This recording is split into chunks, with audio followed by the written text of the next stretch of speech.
This is what you do with I our would- dad? I would pass. How many times is that? Too many.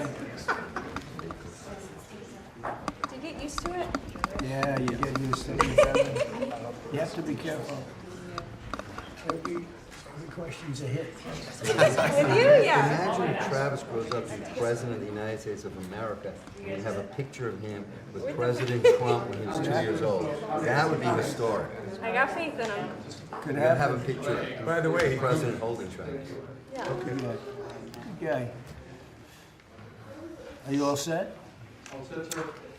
Well, thank you very much. And today I'm thrilled to announce that one of the most respected pharmaceutical companies anywhere in the world, frankly, I know it very well, is Regeneron.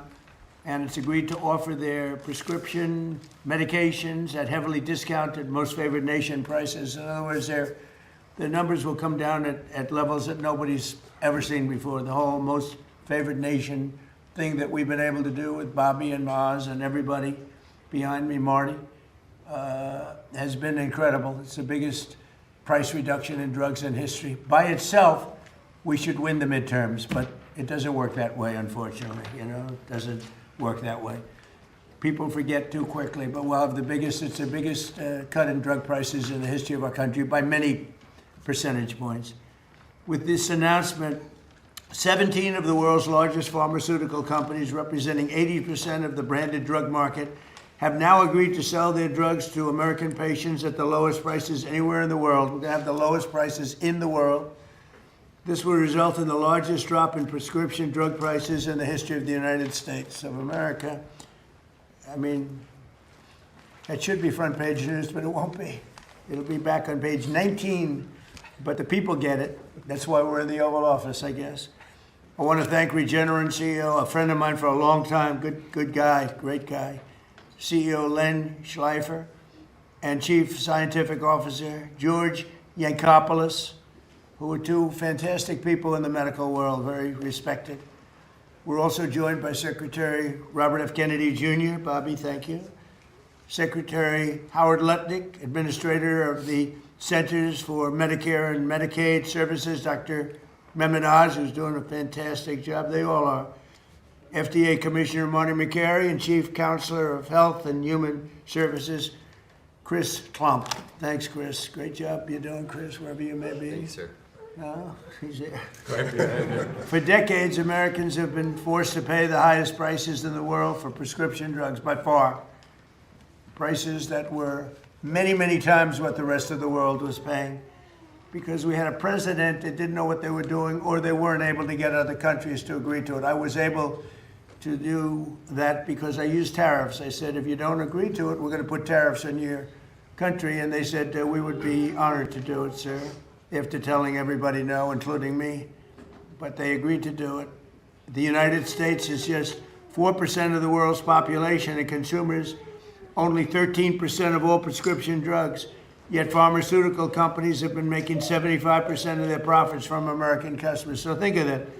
With 4% of the population and doing only 13% of all prescription drugs, the companies make 75% made, I don't know, maybe, hopefully they continue, because actually it's not as bad for them as it sounds. In fact, many of their stocks are up, because actually when the price goes up on the one end, they make up for the price coming down in the United States. So it really worked out pretty good. To address this chronic unfairness, I signed an executive order instructing my administration to do everything in our power to slash prescription drug prices for Americans while getting other countries to pay more, in many cases much more. But their other prices doubled, and sometimes they tripled, and ours would go down by 60, 70, 80%, even more.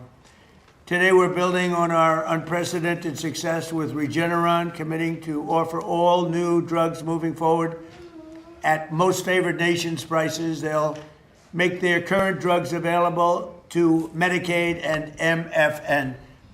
It's most favored nation.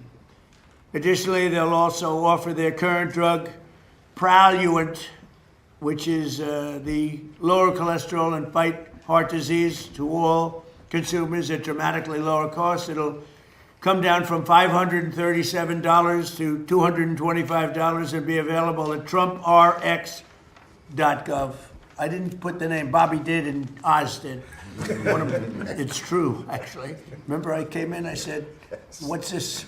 You But like they the said, name? It's nice. it'll be better, it'll sell better, would you help us? So I now have my name on medication, but it's doing great. I hear it's setting records, actually. I was watching the other day, and Mark Cuban, of all people, said, it's amazing what Trump has done with this. I can't believe when I heard him say that, I was sort of in a state of shock. But others have said it too. This whole thing it's turned out to be hot. So that's TrumpRx.gov. The company will also invest $27 billion to build up research and development and pharmaceutical manufacturing here in America, which is a big thank you very much. Today, I'm also announcing that the FDA has just approved a new drug from Regeneron called Otarmany, a gene therapy curing a rare disease that causes deafness. You know, people are totally deaf, and it's amazing. I've seen some work on it. It's actually hard to believe. We're going to talk about it in a minute. Normally, cures for rare diseases can cost millions of dollars, and really the results aren't that good.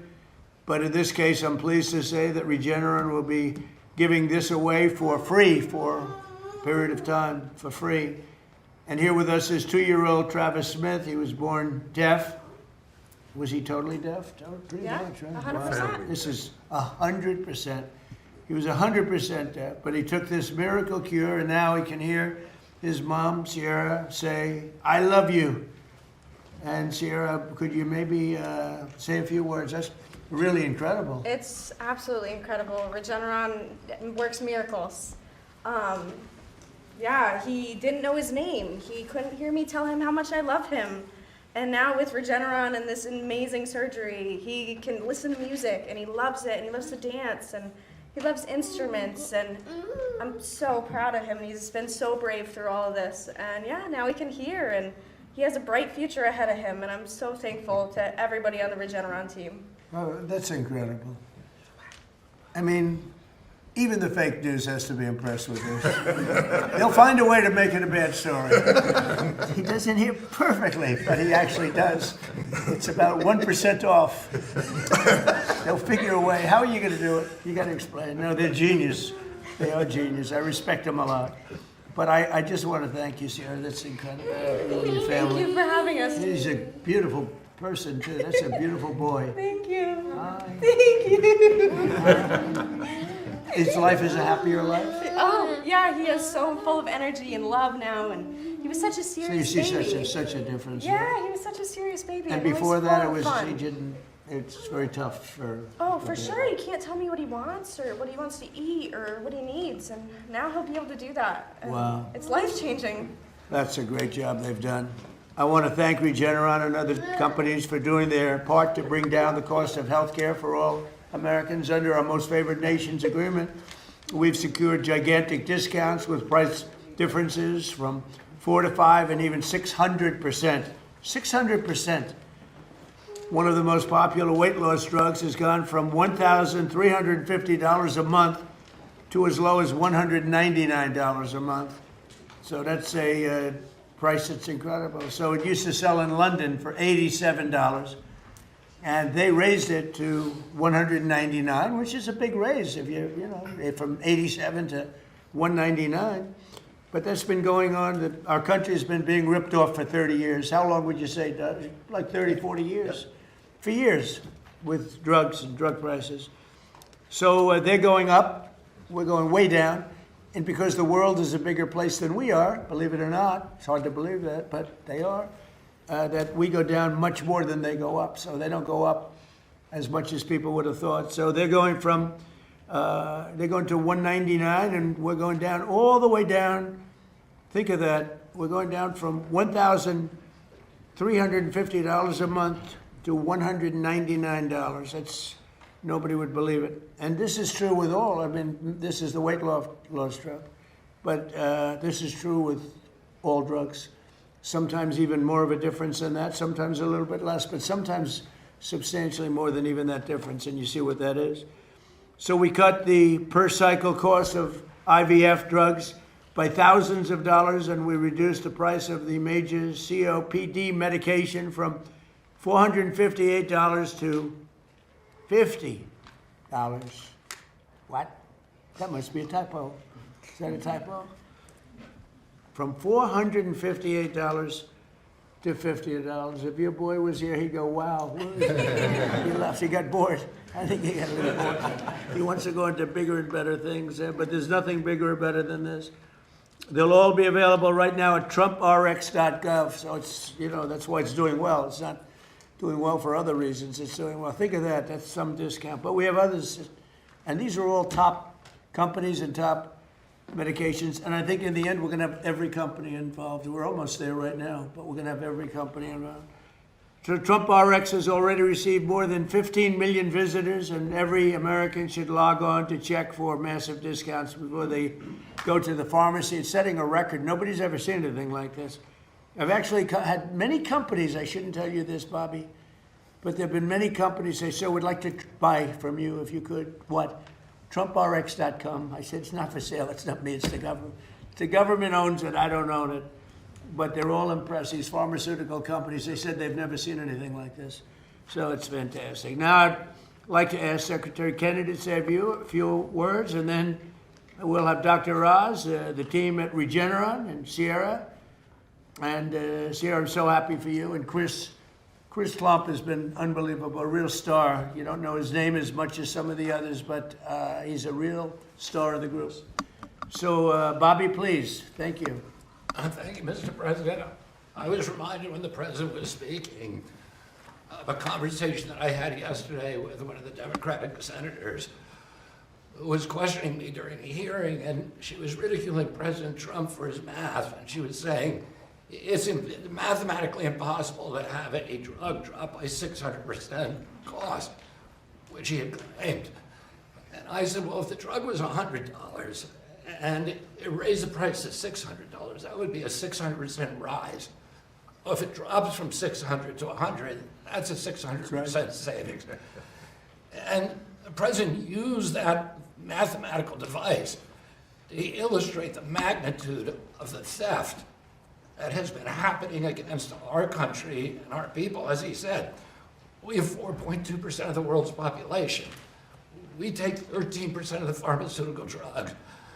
We spend 80% of the biotechnology research in our country, and we provide 75% of the profits to the pharmaceutical industry.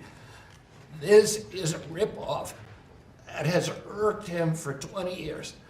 During his first term, he held the line on drug prices for the first time in history. He came back on this term and he said, we're going to lower them this time, no matter what. There's people in this room who are part of the White House staff who said we can't do that. Oz and I said we probably can't do that, but he harassed us. We were beleaguered. It was like Fort Apache. Dr. Oz would not answer his phone because he was calling all night long with the president on the line saying, get this done. And we brought in this amazing superstar, Chris Klump, and he negotiated these agreements that people said were impossible.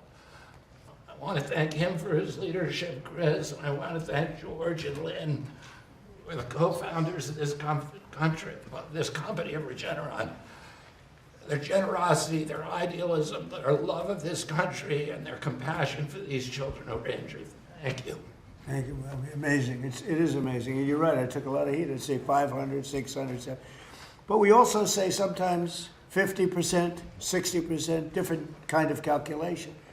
70, 80, and 90%. And people understand that better. But there are two ways of calculating it. But either way, it doesn't make any difference. Whether it's 60, 70, or 80%, nobody's ever heard of it. But it's also 500, 600, 700, depending on the way you want to look at it. So the way you word the calculation. It's either way. But Bobby, you're doing a fantastic job. We wanted somebody out of the box, and we got him, right? That's right. I would say we got him. And Bobby, he's a great guy, actually.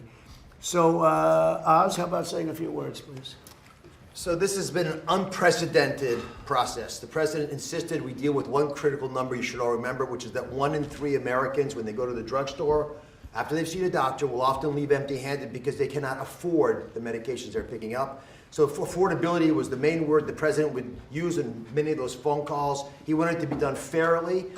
We created a partnership with the pharmaceutical industry that was remarkable, and that it pushed 17 massive companies into the fold to try to do deals, again, unprecedented, that would allow us to claim that they were giving the most favored nation pricing to this country, to the American people. The president would not take no for an answer. We got 16 companies in, but not the 17th.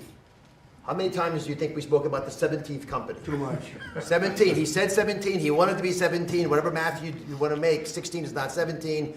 There's a reason that the 17th company was delayed. It's why they're here today. It's that beautiful young boy you saw earlier. When you can save a child's hearing, and Mr. President, we talked about a lot of numbers. Secretary Kennedy quoted 100%, 600%. It's hard to beat free. Free is the best price, and that's the starting price with the president oftentimes, and that's what this wonderful company's agreed to. I want to applaud TrumpRx.gov, a remarkable site created by Joe Gebbia. Ed Korstein has done a wonderful job with 0 glitches, serving more than 10 million individual unique Americans so far.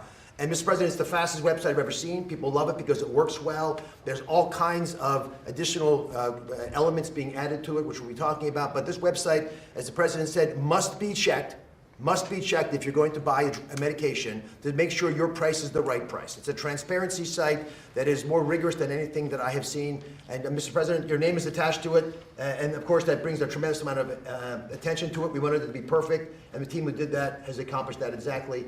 I want to applaud Chris, because you cannot thank him enough, but it was also John Brooks, Imba Hernandez. I see Beth back there, Theo, Rugel, a bunch of people who've done a tremendous amount of work. And what I keep hearing from the pharmaceutical industry, maybe my colleagues can address it in your comments, they never expected to have a counterparty as qualified in the federal government. If you're thinking of serving your nation, this is the right time to do it. This is the right administration to serve in, because the president makes it easy to do the right thing.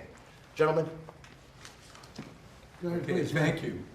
Mr. President, Secretary Kennedy, Secretary Lutnick, Commissioner Macri, Administrator Oz, and I guess Superstar Klum. Yes. Thanks for having us here on behalf of all of Regeneron. For those of you who don't know me, I'm Dr. Len Schleifer, President and CEO of Regeneron, and with me is Dr. George Ankopoulos, President and Chief Scientific Officer of Regeneron. And together, well, I should pause there, I just realized something. I'm a president, he's a president, and all three of us grew up in Queens, New York. That's right. So there's something maybe that was going on back then that was good. I'm not sure about now. So anyway, together we founded, George and I founded Regeneron, and have built it over the past 4 decades.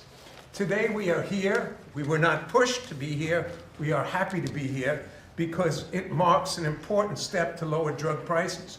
We've been arguing for more than a decade that other wealthy nations have been getting a free ride on American innovation. Just like in defense, but they've been getting in health defense a free ride.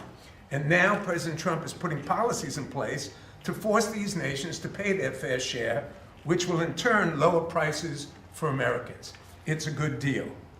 But we have to remember this is just the beginning. The most important battle we all face is disease itself. We have to recognize how hard this fight is. For most major diseases that you or your loved one might suffer from, like Alzheimer's disease, to cancers, to genetic diseases, we are very far away from a cure. And we have to understand that discovering cures is perhaps the hardest scientific challenge humans undertake. Much harder than getting to the moon, not that we don't like that, but much harder than even getting to Mars or making the next generation of cell phones or electric cars. Hard like staring into the unknown for years, sometimes decades, with no guarantee that anything you're doing will ever make a difference for somebody like Travis. Regeneron is a great example of both the difficulty of the challenge, but also of the potential reward. We spent 25 years and billions of dollars, not millions, billions of dollars before we produced our first important medicine, or even earned our first profit. Maybe we should have been or might have been fired, but we stuck with it. Our relentless commitment to disruptive innovation ultimately turned us into one of the most productive biotechnology companies in history. We have produced, thanks to George and his team, new medicines at the rate of about one important medicine a year for the last 15 years, including truly miraculous advances impacting millions of lives. And we have two people here who are living proof. Mr. President, when you were ill with COVID, it was Regeneron's monoclonal cocktail that you affectionately dubbed the Regeneron. We love it. And that helped save your life. That was invented by George right here and his team. George? Well, in addition to the president, we had a few minutes ago Sierra's beautiful boy, Travis, who was born without the ability to hear, as you heard from Sierra. And the same company and the same dedicated team of scientists that helped save the president's life also delivered a first-of-its-kind gene therapy known as autonomy. So Travis can now hear his mother, as she told you, tell him that she loves him. Hard to think of a greater gift. And just like you, Mr. President, who made our antibody treatment for COVID free for all Americans and thus saved many lives, we have made the decision, the unprecedented corporate commitment, to provide this first-of-its-kind gene therapy for hearing loss free to all the children in the United States who can benefit from it. And we do this, why? To hopefully highlight the power of disruptive biotech innovation and all the good that it can bring to all of our lives and our health. But we have to remember, despite the miraculous advances like autonomy and like the Regeneron COVID treatment, we also have to highlight how far we have yet to go to address the many diseases that lack effective treatments.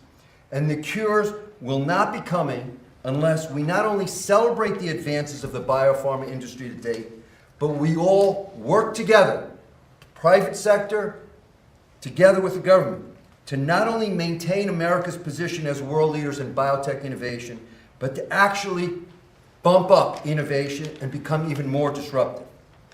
Especially in a world where China is increasing investment and heavily subsidizing its biotech industry and reducing regulatory hurdles so as to try to displace America's leading position. President Trump's efforts to make drugs more affordable, as well as new FDA programs, such as the Commissioner's Voucher Program, that bring safe and effective new medicines like autonomy to patients more quickly. These are important steps. One additional important way that I've been talking to the administration about to maintain our leading position in the world is to create catalysts and accelerants for our industry and for the healthcare system, such as developing a national healthcare database linked to molecular data, including human sequence data, where Regeneron once again is a world leader. Without such big data sets, powerful new technologies such as AI, despite its potential, will not be as useful as it could be in the quest to develop new medicines and improve healthcare. The biopharma industry of America has and will continue to deliver miraculous breakthrough. You, Mr. President, and young Travis are living testaments of that. But many more lives need to be helped and saved. We need to attain a new level of disruptive innovation. We have to all work together to meet this challenge. Why? Because lives are at stake. Let me briefly say something. I'm married to a lawyer, my son is a lawyer, but I'm going to talk about the Constitution, and I'm not an expert. But I know our Constitution lays out a vision on how America would out-innovate, out-produce, out-thrive every other nation on earth.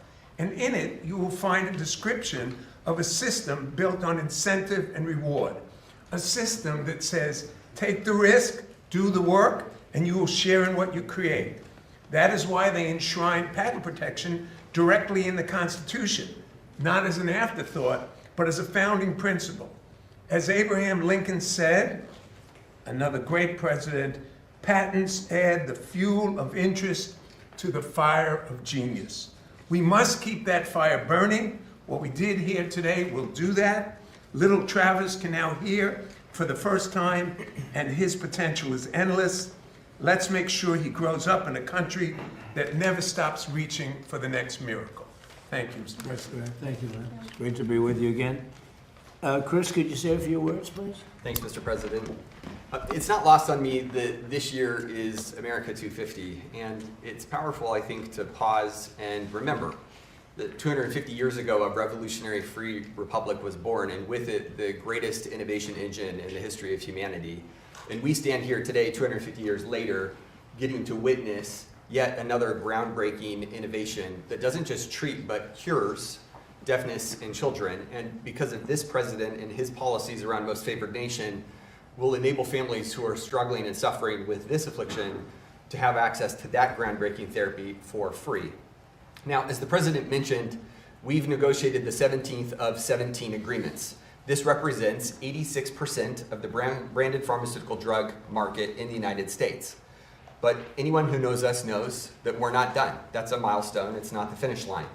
And so we have 3 core objectives that are next up. Number 1, and this is already underway, we are negotiating with the many hundreds of biotechnology and pharmaceutical companies representing that other 14% that are building the cures for tomorrow.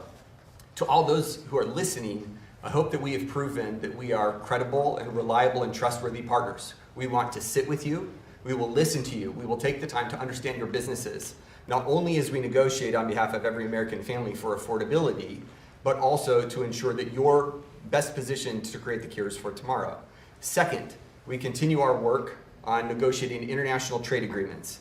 59 days after we stood in this office and President Trump, standing with Albert Bourla from Pfizer, announced the first of the 17 MFN deals, together with our colleagues from the Department of Commerce under Secretary Lutnick's leadership and from the U.S. Trade Representative's office under the leadership of Ambassador Greer, we negotiated a landmark agreement with the government of the United Kingdom in which they agreed to increase significantly the amount that they spend on branded pharmaceuticals for the first time in 26 years.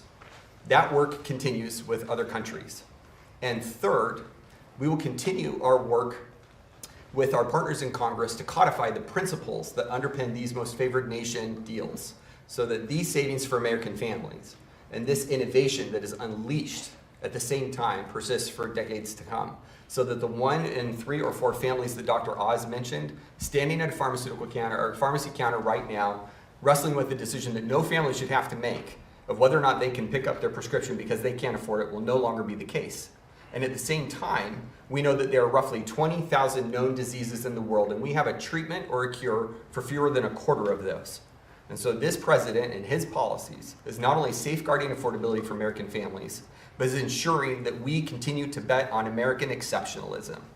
We bet on innovation. We bet on the principles that have taken us to this place in 250 years for the next 250 years. Thank you, Mr. President. Well, thank you, Chris. Great job you do. Maybe you want to talk about rescheduling while we're here? Just say what you're doing and Yes. the progress that you've made. Great. Well, Mr. President, today is another promise made, promise kept day. On December 18th, you signed an executive order on increasing medical marijuana and cannabidiol research, and today we delivered on that promise. The Acting Attorney General this morning signed an order that moves into Schedule 3 medical marijuana products that are FDA approved or that are state licensed. This is a giant move forward to implement your promise, and it's actually a campaign promise that you made. You said we're going to move into Schedule 3 to increase the research on these medical products, and just wanted everyone to know that 1, you make promises, you keep them, and 2, what does Schedule 3 mean for state licensed medical marijuana products? We will begin implementation right away of this order. It does not legalize marijuana. It makes it easy for the researchers to actually study and understand medical marijuana, especially in populations that are using it. We know that 1 in 10 seniors right now use medical marijuana in the past year, and they report that it really helps them, but we don't have the science or the understanding to guide the patients and the doctors, and so both patients and doctors are flying blind without knowing how they interact with other medications because the research has been difficult to do. And so your promise today says those state licensed medical marijuana products are now in Schedule 3, and we expect the research to significantly increase so that we can understand how to guide patients and doctors in this effort. And there will be additional actions that will come this summer to do an expedited hearing for the administrative hearing of the Department of Justice for all of marijuana to move into Schedule 3. And the military is very happy about it, and a lot of people suffering from big problems, which this seems to be the best answer. They're very happy about it, so the rescheduling is starting, and that's a big thing, rescheduling. They kept saying, what about the rescheduling? And so, great job, I appreciate it. I want to thank Mr. and Mrs. Howard Kessler. He's one of the most successful men in the world, actually, and he had some medical difficulties, and he came upon this by accident in a way, and he said, well, he had to go through a lot of different medications, and he said this was the one that was much better than anything else. And so he experienced it. He didn't benefit by it other than from the standpoint that he lives a much better life now. So hopefully you don't need it, but if you do need it, I hear it's the best of all the alternatives. But I want to thank Howard Kessler and Michelle Kessler. They really pushed this very hard. These are two people, very straight arrows. They're not into marijuana. They're not into anything. But he found this answer, and he said, he's doing it for other people. And so Howard and Michelle probably, they're watching or they'll be hearing about it. But they worked very hard to get this done. And it's an honor, and you've done fantastically. You all have, and I appreciate it. And man who's doing an excellent job is Howard Lutnick. He's in a little different sphere. He's not in the medical sphere, but he knows what it all means. And from Commerce, he's the Secretary of Commerce. Howard, would you say a few words, please? Sure. So in partnership with Bobby Kennedy and Memonaz and the whole team, when they do Most Favored Nation, we also ask the company to reshore and build their drugs here in America, because too many of our drugs, our key drugs for our health, are being made overseas. And in a conflict, we can't rely upon them. And I'm honored to say that our partners from Regeneron have agreed to reshore their production of pharmaceutical drugs, and this is exactly from your pharmaceutical tariffs. That's the point. So that means $448 billion of drug manufacturing is coming to America because of your tariffs, because of your pharmaceutical strategy. And we are proud to invite Regeneron to do this giant build in America, and all the rest of the pharmaceutical companies. They've committed to build in America because of your tariff policy and your strategy. And because of the tariffs, we have, it's been amazing actually, we have Eli Lilly and Pfizer and all of the companies. We had, I guess, 7 of them here at one time, which was interesting to see, but they actually got along with each other pretty well. They stood right behind me, the biggest companies in the world, and they're all building, Eli Lilly's building, I think, 5 major plants, which without tariffs they would have built none. I said, how many would you build without none? They were all making these products in other countries, a lot of other countries actually, not just China, but a lot of other countries. And I think by the time I leave office, they'll be mostly operating these, they have an incentive to do them quickly, big incentive, like the tariffs go up if they don't.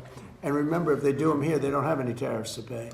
It's an incredible incentive. And if they don't do them here, they have a very substantial tariff, so they get penalized. And it's bringing countries, not only drug companies, but car companies. AI is a different thing altogether, but even there. But the AI is, we're leading China in AI, we're leading everybody in AI. We're leading now in car companies. They're coming from Canada, they're coming from Mexico, Germany, Japan. They're pouring into our country because of our very smart, should have been done long ago by other presidents. We were the car capital of the world 50 or 60 years ago, and then they just started taking them away. We were the chip capital of the world, and now, Intel. And now they're coming back. All the chip companies are coming back.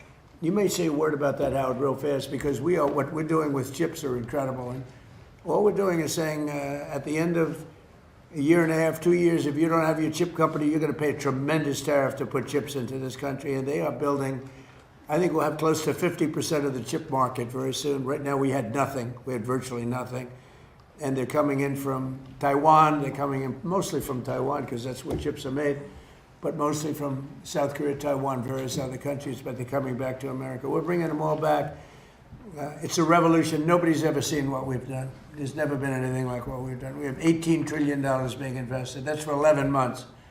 And the last administration had less than $1 trillion in 4 years. We have, in 11 months, over $18 trillion. Howard, do you want to talk just for a second about the chip market, because it's explosive? Sure. So you've got semiconductors, you've got leading edge logic, you've got high bandwidth memory, and you have foundational chips.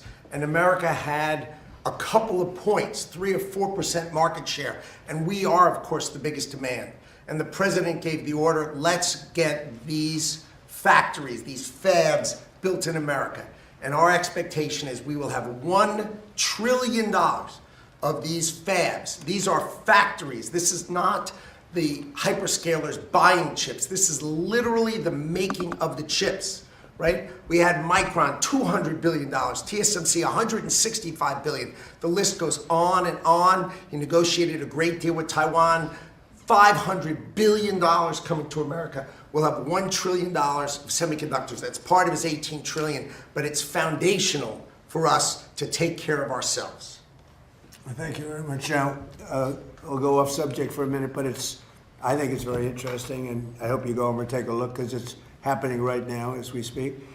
But first, if you look outside, so we had flooring outside, we had slate, and it was coming to pieces. It's been there since the early 1940s, and it's a path to the Oval Office. It's a path to the West Wing, and it was terrible. It was broken, bad shape. The whole White House has been in bad shape. It's right now in better shape than it is. I think the day they built it, this is better right now. But we're putting magnificent new granite. It's called charcoal. It's black granite against the white, beautiful white walls. We've stripped all of the paints off. We had 200 years of paint, and we've redone it, and it's beautiful. You can see the building, but you can also see the columns, everything else. But we're replacing, and they're working right outside if the press wants to go and take a look at what they do. Really pros. You see the way large slabs of black granite. Granite is rated as, this particular granite, over a 1,000,000-year life. As an example, concrete gets rated for about 200 years if you get very high grade. This is it's rated over. Can you imagine? Nature produces something better than you can make. So it's very interesting. It's a beautiful job they're doing. And it's highly polished granite in the areas you don't walk on. And it's called flame finished, the areas that you do walk on. There's no slip. So it's a beautiful job, and it's going up nice. And if you want to take a look outside the window, so that's replacing a stone that was here from the early 1940s, a little before that. And you'll see the ramp, too. We're keeping the ramp. That was for FDR. He needed a ramp, some people would know. And in his honor, we're leaving it. I wanted to leave it. It means something. The other thing that we're doing that's taking place right now is the Lincoln Memorial has a beautiful reflecting pond or lake. They call it a pool, lake, and pond. Everything is different, but the word reflecting is a good term. It was built in 1922, and it was built out of granite and various stones on the bottom, and they never look great because that's not really meant to be a stone that's underwater for that much of a period of time. It's about 1.5 to 2 feet deep. You all know it well. That's where Martin Luther King gave his great speech, and he had 1 million people. And I had the same exact crowd, maybe a little bit more, but they said I had 25,000 people on July 4th. I have pictures of Martin Luther King's crowd, my crowd. It's the exact same everything, but it was 70 years difference. The exact same crowd, but I actually had more people, but that's okay. They gave him 1 million people. They said 1 million people. I had 25,000 people. So. But these are the things that you get we had on July 4th, a few years ago, first term. So you have this reflecting lake pond is incredible, but it was terrible. The condition, you all know it. A friend of mine came from Germany to see me, and he said, "Oh, we went over. It's so sad." What's sad? This is a number of months ago. He said, "It's filthy, dirty. The water's disgusting looking. It's not representative of the country." And I said, well, I'm going to have to go take a look because, Secret Service doesn't let you just walk around too freely, actually. And I went over there with Secret Service in tow, and I said, isn't that a shame? It's terrible. And so they had bids from the Biden administration, Sleepy Joe, and they had bids for years. They were going to do something to fix it, but they never got it done. And it's so important for our country. Everybody knows this. It covers the Washington Monument, Lincoln Memorial. It's in between. It's 2,200 feet. That's taller than any building in the world if you lay it down on its side. Think of it, 2,000, that's a long, over 2,000 feet long. Such would be many swimming pools, many, many, many stacked up together. But it would be the equivalent of the tallest building in the world, plus laid down on its side. So it's very big, it's very wide actually. It looks narrow because it's so long. And so the pricing was coming in over the years, but it came in sort of recently that it was going to cost $301 million to fix it. It was going to take 3.5 years. So they had to take all the granite out, which is there again, 1922. And it was leaking like a sieve. You couldn't keep water, couldn't keep anything. Granite's not the right stone for that. Right stone for that, but not for that. And I said, you know, I have an idea. It's 301 million. It was going to take 3.5 years. So remember those numbers, 301 million. This is a business study. And it was going to take 3 to 3.5 years. And over the years as a developer, I've probably built more than 100 swimming pools in different buildings I built. And I have some really good pool builders. I also had some really bad ones, but we took care of them. They didn't last too long, Howard. But I've had some really good ones, some very talented people. They're great people. I have such great respect for contractors that are good and such disdain for contractors that are bad. They charge you more money and they give you a bad job, but we don't accept it. But over the years, I've had 3 or 4 really good ones, and I took the best of the 3. I had all 3 go, but I ended up taking the best. And I said, would you take a look at this? It's 2,200 feet long. He said, what do you want me to look at? I said, have a little swimming pool. Think of it as a swimming pool. I said, oh, how big is it? I said, 2,200 feet by 167 feet wide. He said, that's the biggest swimming pool. He said, I've been doing this for a lot of years, sir. I've never heard of a pool like that. I said, well, you'll see, it's a reflecting pool. And very famous, very big signal, and very important for Washington, D.C., where we, by the way, have almost no crime, I have to say. That's maybe more important than talking about this. We have a crime down from a tremendously high, one of the worst in the country. We have almost no crime. People are walking around, restaurants are opening all over the place. The place is bustling. But that makes us even more important. So instead of being a dirty, disgusting place where garbage was in it and everything else, and I want to give Doug Burgum incredible credit because he was involved, the Secretary of the Interior. He was involved right from the beginning. I called him, I said, Doug, I'm getting a lot of complaints about the condition of this. What do you think? And he went over, he studied it, and he came back with some ideas. But I said, you know, Doug, I have a guy who's unbelievable at doing swimming pools. Up the road, we have a club. We have an Olympic-sized swimming pool. He did it 20 years ago, and it's perfect to this day. So I asked him, I said, I have an idea. I'm going to send my contractor over and take a look. He looked at it. He called me up. He said, so we can do something on it. He said, it's perfect, actually. He said, it's really decaying, and it's a terrible condition. But if you would, I'd like to work 2 weeks on cleaning it up, which is, if you see right here.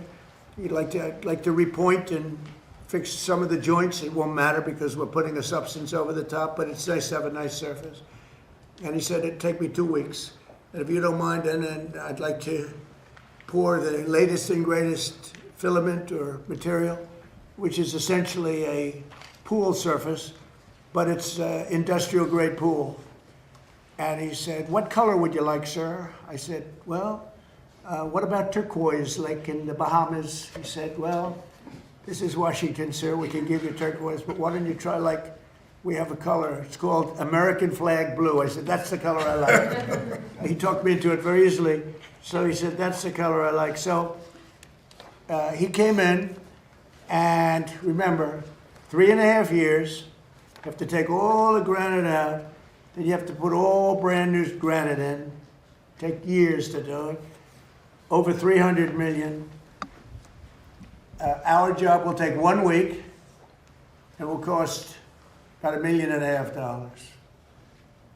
And people said, wow. And here's the only difference, because somebody said, well, the difference is, no, the difference is this is much better. This will last 30, 40, 50 years. And if it didn't, you do it again quickly if you want. So it's being done now, and I think you'd find it really amazing to go take a look. So here it is. You see the trucks He's got scrapers and, you know, all sorts of equipment to make the stone as good as possible without removing it. So we're using the existing surface, so we don't have to spend millions of dollars in demolition.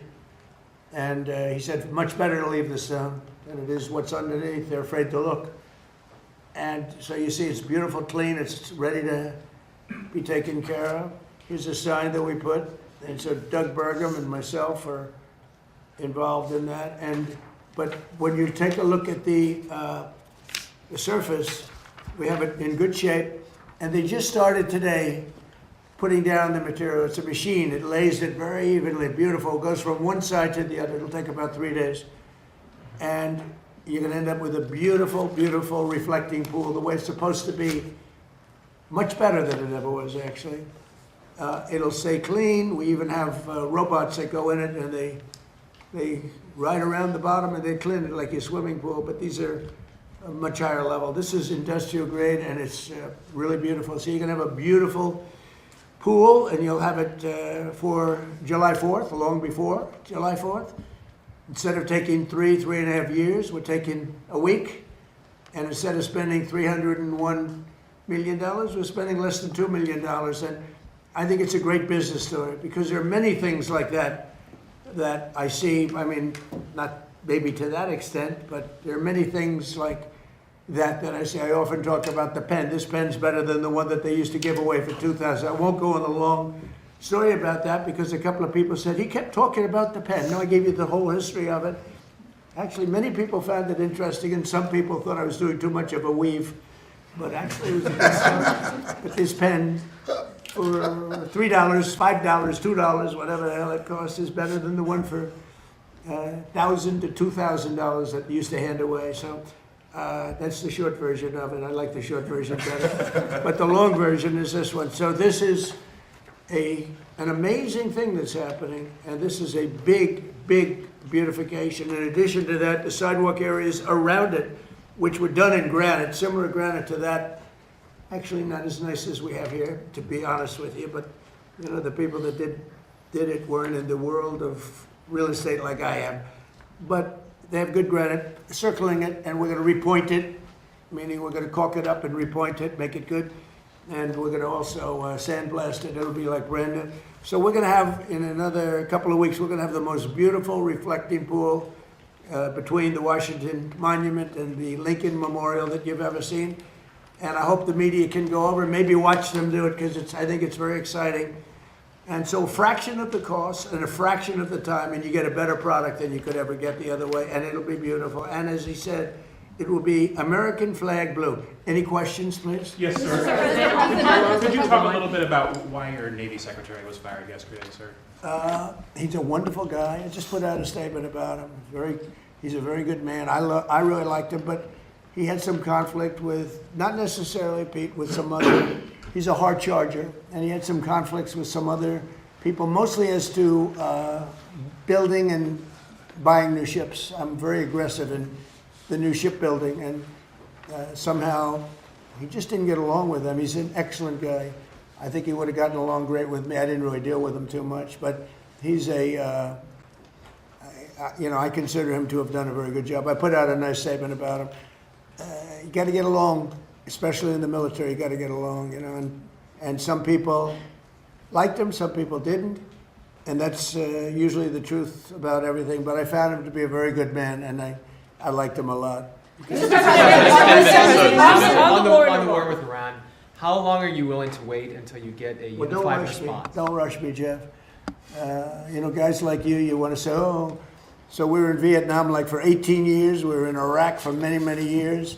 We're in for I don't like to say World War II because that was a biggie, but we were 4.5, almost 5 years in World War II.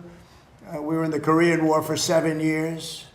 I've been doing this for 6 weeks, and their military is totally defeated. They're outside of the little wise guy ships. I call them the wise guy ships, the little boats that they have running around with guns in them. We'll take them out too when we see them. But their Navy is gone, their Air Force is gone, their anti-aircraft is gone, all of their anti-aircraft machinery is gone. Maybe they loaded up a little bit during the 2-week hiatus, but we'll knock that out in about 1 day if they did. We've done an amazing job. Their leaders are gone. You know, their leaders are all gone. Part of the problem is that, that's why I can't really answer your question. They have all new leadership and they're fighting like cats and dogs for who's going to control. Because we've created a real mess for them, but they've created a mess for the world over the last 47 years. They've killed a lot of our people. When you see a soldier, a young person, or now an older person, but a person without legs or without arms or with a face that got blown to pieces, most likely it was from Iran. It was Soleimani who I killed. Soleimani loved the roadside bomb. He was an evil genius. He was a brilliant general. Probably we wouldn't be as far advanced had I not taken him out. That was the beginning of it all. And then I ended the Obama horror show. The nuclear transaction that he made was horror. I gave him a road to the, you call it, I mean, what the deal that he did, the Iran nuclear deal, was so bad. It gave him a road to a nuclear weapon. And I will tell you, I deal with him. You cannot give Iran a nuclear weapon. This is all about a nuclear weapon. They cannot have the nuclear bomb, and they're not going to have the nuclear bomb. So we've taken out their military. We've hit about 75% of our targets. We stopped a little early because they wanted to have some peace. And we have a blockade that's 100% effective. And they're getting no business. And as you know, they're not doing well economically, financially. They're not doing any business because of the blockade. They want to make a deal. We have been speaking to them, but they don't even know who's leading the country. They're in turmoil.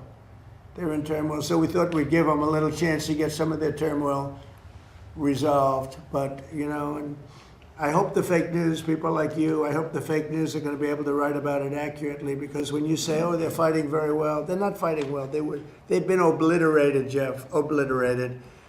159 ships are in their Navy. You know how many ships are at the bottom of the sea, Jeff? 159.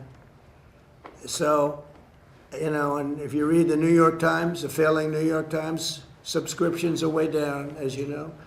That's because people don't believe the stuff anymore. If you watch CNN, you'd think that they're doing well in the war. They're not doing well. They're getting absolutely decimated. Now, with all of that being said, we'll see what happens. They have a lot of, we have no pressure. It's only guys like you with a question like that about what's your time.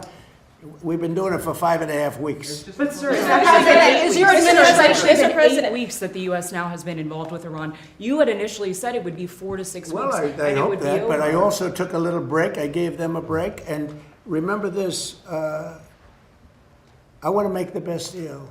I could make a deal right now. Do you know that if I left right now, we had a tremendous success. It would take them 20 years to rebuild, but I don't want to do that. I want to have it everlasting. I want to have it where they never have a chance to get it. I mean, the way you asked that question, yeah, I did say it. I thought it would take 4 to 6 weeks, and I was right, because at the end of 6 weeks, at the end of 4 weeks, their military was decimated. So are you saying but it's now over? what I'm doing, I can't tell you that. I don't want to put that kind of a timetable on it, but it'll go pretty quickly. And we'll have the Strait opened up. Now, right now, we have it closed. We have total control of the Strait. And the fact that it's closed, you know, they would have opened it up 3 days ago. They came to us and they said, we will agree to open the Strait. And all my people were happy. Everybody was happy except me. I said, wait a minute, if we open the Strait, that means they're going to make $500 million a day. I don't want them to make $500 million a day until they settle this thing. So I'm the one that kept it closed. We have total control of it. And it'll open when they make a deal or something else happens that's very positive. But what do you say to the American public? Excuse me. What do you say to the American people who question how much longer this will take? Obviously, you know that they are having higher. You're such a disgrace. Did you hear what I just said? Vietnam. How many years was Vietnam? I understand, sir. But How you many are years past was your Vietnam? 6-week deadline, so Well, I'm I just did my wondering- end. I'm just wondering what you say to the American people I who are took wondering about the length country of out this militarily in the first 4 weeks. I took it out militarily. Now all we're doing is sitting back and seeing what deal. And if they don't want to make a deal, then I'll finish it up militarily with the other 25% of the targets. We've hit 78% of the targets that we've wanted to hit. We've knocked out their manufacturing. We've knocked out their missile production. We've knocked out their drone production. We've knocked out everything. In some cases, when I say knocked it out, 70, 80, 90%. It's amazing what we've done. So I've done that within that period of time that I mentioned, but I don't want to rush myself, because every story says, oh, Trump is under time pressure. I'm not, no. You know who's under time pressure? They are. Because if they don't get their oil moving, their whole oil infrastructure is going to explode. You know what that means? Because they have no place to store it. And because they have no place to store it, if they have to stop it, something happens that only Len can explain. Something happens underground that essentially renders it in very poor shape, and you never recover fully. You can recover 50, 60%, but you can never have it like it is right now. And they have a matter of days before that event takes place. So I'm not under any pressure whatsoever. We've never had so much ammunition. Our ships are loaded. I call them locked and loaded. They're locked and loaded. They're ready to go. We have much higher quality equipment than we did when we first started the war, and or the military operation, whatever you want to call it. And they're coming to us. The problem they have is they are very disorganized right now. Well, now yesterday, and I was very pleased with this, 8 young women were going to be executed yesterday afternoon at 6 o'clock. And I asked them, call it a favor or call it just a moral request that they not be executed. And they came back with an answer that they won't be executed. They're going to release, it was protesting. 8 beautiful young women, very young women. And their pictures in the paper. And it's been a story for a little while, and I saw that. And I said, let's see if we can save them. And it was very nice what happened. So they're not going to be, what they're doing is, as you know, they're releasing 4 of them very shortly, and they're going to keep 4 of them in jail for a period of 1 month and release them. So they won't be executed. Yeah, please. So if you're asking for more time to sort out negotiations I'm not asking with you Iran, for more time. I'm not asking for them. No, But it's if not you more need time.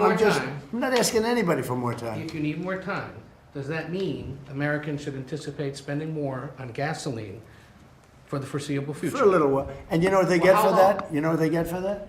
Iran without a nuclear weapon that's going to try and blow up one of our cities or blow up the entire Middle East. You want to see what shock would be? And I have to be honest, you're the stock market is at an all-time high right now. I thought it would have been down 20, 25%. wanted When to we drive hit, wait a prices minute, down wait, this can year. I finish my question? Wise guy. Stock market's at an all-time high right now.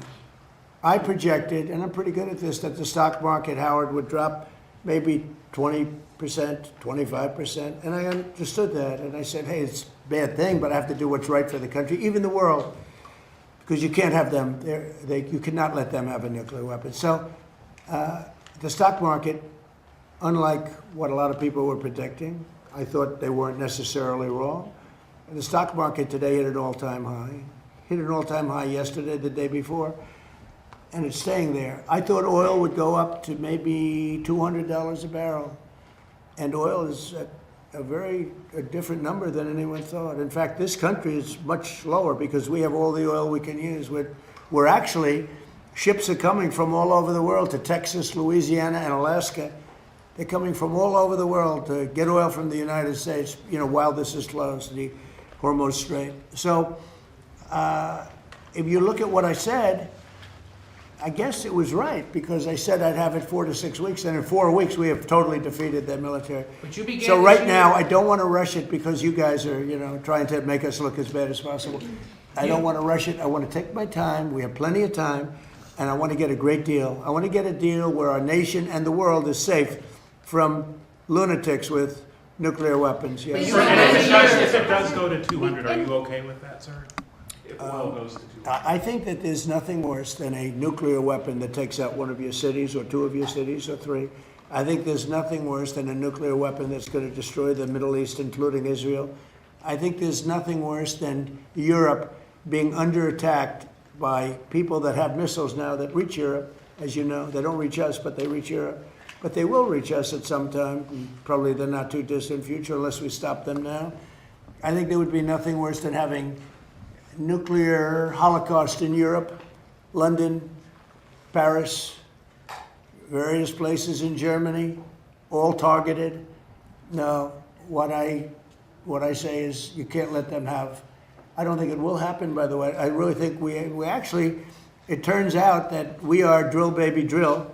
And it turns out we're producing a lot of oil, and they're buying the oil. They're going to Alaska, they're going to Texas, Louisiana, and our guys have done a fantastic job. We're putting out right now more oil and gas than we ever have in the history of our country.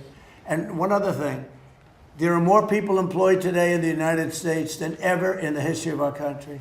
Okay. I have a question, sir. Is it true that your administration is considering sending 1,100 Afghans to the Democratic Republic of Congo? And if so, do you have a response to I launch? don't know. I'd have to check that. Do you plan to Please, no, Thank you, Mr. President.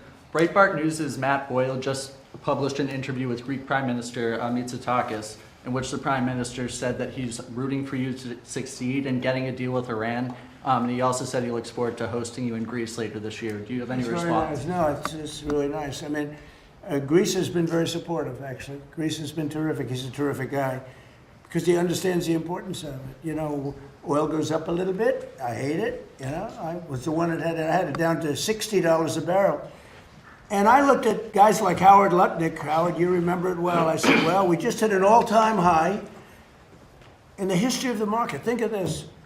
When we hit 50,000, I was told, everybody was told, when I won the election, November 5th, they said, well, during the 4-year period, it'll be impossible for the Dow to ever reach 50,000. It'll be impossible for the S&P to ever hit 7,000. Impossible. And you remember that, Howard, right? It was going to hit maybe 6, 7 years, 8 years, but I did it in my first year, hit 50,000. Now it's just about at 50,000, and S&P is higher than it was when we started. And S&P hit over 7,000, and that was before the year ended up 1 year.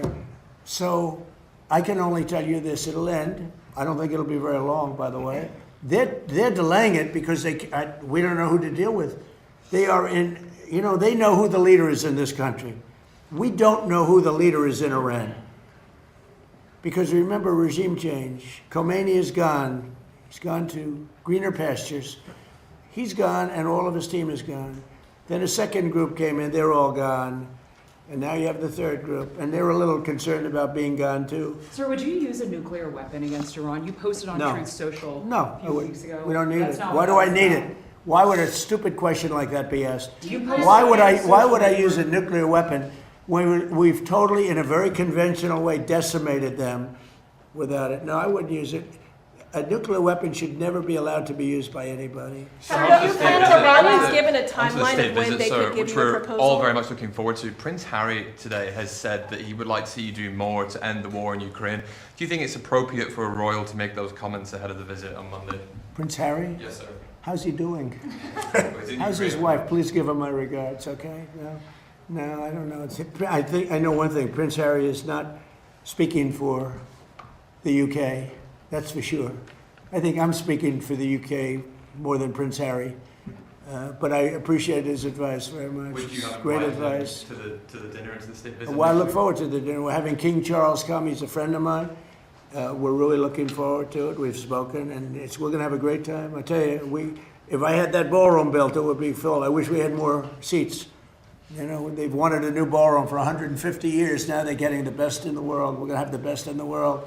But, you know, we have a room that's not big enough to handle what would be a big crowd. But we're going to have very great people that love the UK. I love the UK. I think they made a big mistake on energy. You should open up the North Sea in Aberdeen. You should open it up. And the other thing is they've made a big mistake on immigration. Okay. Sir, on Trump RX. What do you hope to learn from Janine Pirro's investigation into the Fed's renovation that you did not? What do you hope to learn from the Janine Pirro's investigation into the Federal Reserve's reservation that you did not learn when you visited the site yourself last year? Well, look, you know, the Federal Reserve building is a small building. They're going to be in there by the time it opens, in my opinion, for $4 billion. I built a hotel down the road for $201 million that I believe is bigger than the Federal Reserve building. $201 million. The ballroom, I'm going to have the ballroom from $300 to $400 million, depending on finishes, like marbles to quality and quality finishes. We'll go top of the line. But that's a much bigger project. When you look at the fact that they've taken this beautiful building and destroyed it, They've taken down the beautiful ceilings with eagles. They've taken down the walls that are 1.5 feet thick, masonry. You couldn't hear from office to office. They ripped it all down. They ripped down, because Kevin Warsh, who's terrific, said, gee, the saddest thing is they ripped down the nicest building in Washington for boardrooms and all. Did you know about that building? They ripped it down. It was beautiful. The boardroom building, it was beautiful, and they ripped it down. And probably because it cost so much to fix it. So I would have done that job for $25 million, had money left over. It's going to cost more than, in my opinion, it's not going to open for a long time. You know, Kevin may not be able to have an office. I'm going to have to get him an office. Can you give him an office? He has space. Bobby, do you have some space over there, please? Yeah, we have a lot of space. But he has more than you think. But we're going to have Kevin sitting right next to you, Bobby. But it may not open for a long time. I looked at it the other day. It's a see-through. See-through, you know, that means the walls aren't even up yet. This is after years and years of construction. And somehow, you have to find out what went wrong. That a small building, I could have done it for $25 million and had money left over. It would have been beautiful. That a small building can cost $4 billion. It may never open. It may never open. And we have to get to that. On top of that, he's been terrible on interest rates because he should have lowered interest rates. That's why I call him Jerome Too Late. Too Late is his nickname. Jerome Too Late Powell. He likes me a lot. Thank you very much. Thank you, Press. Out that door. Thank you, Press. Have you been in contact with Press? Thank you, Press. Keep moving. Not this way. Where did the granite come from? Thank you, guys. Please keep it Where did the moving. granite come from? Thank you, Press. It came from Italy. From Italy, so it's Italian granite. Well, it came from Italy. It was carved in Italy. It came from another location. You know where the location is? Africa. So you have African and Italian granite outside the whole off the road. Okay? Please keep moving. Thank you. I'm just asking. Thank you, guys. Keep Thank you. moving. Thank you. Thank you. Keep going. Thank you, guys.